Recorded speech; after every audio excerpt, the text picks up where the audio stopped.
예, 후보자님. 네. 축하드립니다. 네, 감사합니다. 근데 그게 그렇게 아주 영예로운 자리만은 아닌 것 같아요. 제가 이게 공직을 하다가 여기로 와 보니까 이제 공직에 좀 아쉬운 것은 국민의 어려움을 실질적으로 보듬어주고 감싸줘야 되는데 겉도는 거거든요. 그래서 한번 만일에 임명이 되시면 이게 실질적인 해결 방안을 좀 찾아주시길 바라겠습니다. 네, 감사합니다. 자, 제가 생각할 때 국토교통 분야에 3대 민생 과제가 있는데 뭐라고 생각하십니까?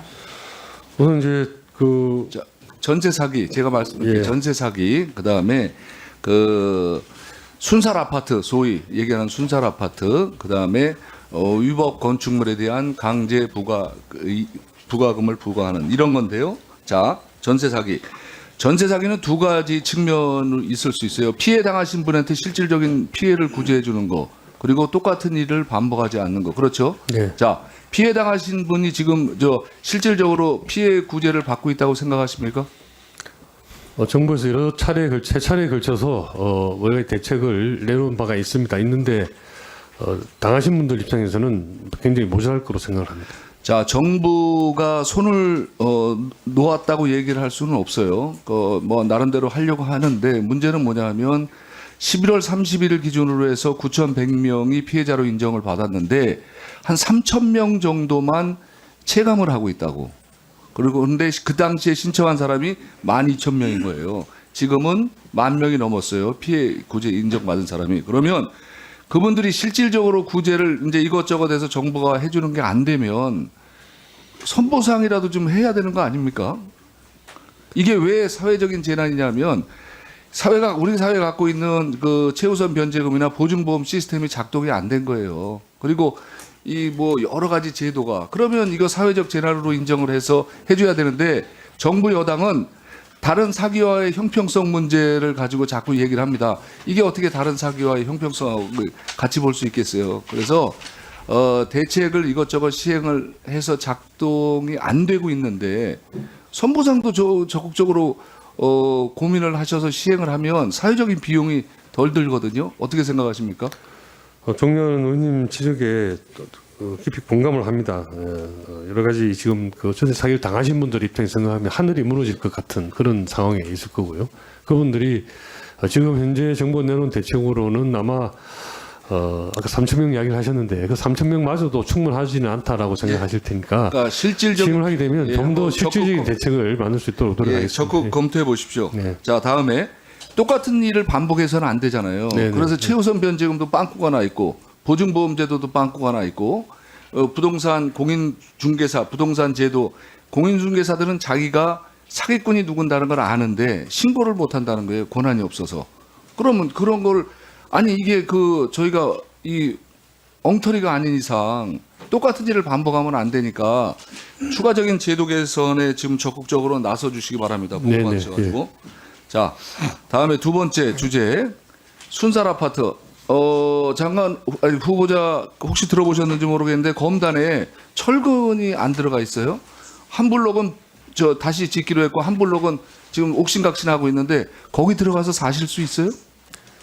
뭐 들어간 아니, 정도가 그러니까 아니고 굉장히 불안해하실 거라고 생각합니다. 국정감사 때도 그렇고 LH 사장님이나 원희룡 장관한테 거기 들어가서 사실 수 없으면 재시공을 해줘야지. 그걸 아니 자기는 들어가서 살 수가 없는데 왜 남보고 들어가서 살라고 하는 게 말이 되냐고요. 이 문제도 국토부가 적극적으로 나서셔야 됩니다. 예? 후보자님. 예. 자, 또 하나 문제가 또 있어요. 그 불법 건축물이 전국에 몇 채나 되는지 아십니까? 정확 숫자는 제가 한 20만 호 돼요. 예. 그런데 19년까지는 그래도 이행강제금을 내고 조례 범위 내에서 해서 그냥 숨통이 좀 트일 수 있는 방안이라도 있었는데 19년에 갑자기 법을 없애고 나니까 대출도 안 되지. 세입자들도 새로운 세입자들도 안 들어오지. 그러니까 옥을 죄는 거예요. 그러니까 이분들은 주로 다가구가 많으신데 노후에 그냥 세 받아서 노후 생활을 하려고 하는데 이거 완전히 다 막아놨거든요. 양성화 시켜주셔야 되는 거 아니에요? 한 번쯤은? 기준을 좀 정해서? 안 되면 양성화. 양성화는 그 한번 살펴보겠습니다. 안 근데, 되면 저기 하실 수 있는 방안. 예. 정년 매우님께서 아까 모두에 지적하신 공무원 할 때 하고 또 지금 의회에 와서 또 활동할 때 하고 많은 그 시각 차이가 있다는 말씀 저도 전적으로 공감을 합니다. 저도 사실은 이제 LH 사장의 기간이 있었지만 국토부를 떠난 지 거의 10년 만에 들어와서 업무복을 다시 받아 보니까 우리 직원들이 정말 이 책상에 있구나 하는 생각을 많이 하게 됩니다. 그래서 좀 더 좀 내려가서 현장에 필요한 대책들 그런 시각으로 보자 이렇게 제가 짧은 기간이지만 주문도 하고 했는데요. 앞으로 그런 자세로 공직을 맡게 되면 임하도록 하겠습니다. 불법 건축물 문제도 사실 마찬가지입니다. 이게 원칙을 따져서 이렇게 법을 안 지키는 사람한테 어떻게 뭐 이렇게 관용을 베푸느냐 버릇됩니다. 뭐 이런 식의 이제 보고가 있는데요. 당연히 국가기관으로서 법과 원칙을 지켜야 되죠. 지켜야 되지만 또 너무 그런 것만 강조하기보다는 그 안에 또 이렇게 원칙과 법을 우리가 무너뜨리지 않는 선에서 구체적인 민생을 돌볼 수 있는 방법이 있는지를 한번 찾아보겠습니다. 그래서 어떤 방법이 될지 한번 좀 정말 진심으로 고민을 하면 그런 대안을 찾을 수 있지 않을까 생각을 합니다. 네. 국민의 삶 속에 들어가서 그분들의 어려움을 보듬어 주지 않으면 공공기관이 왜 존재하죠? 맞습니다. 저도 동감합니다. 예.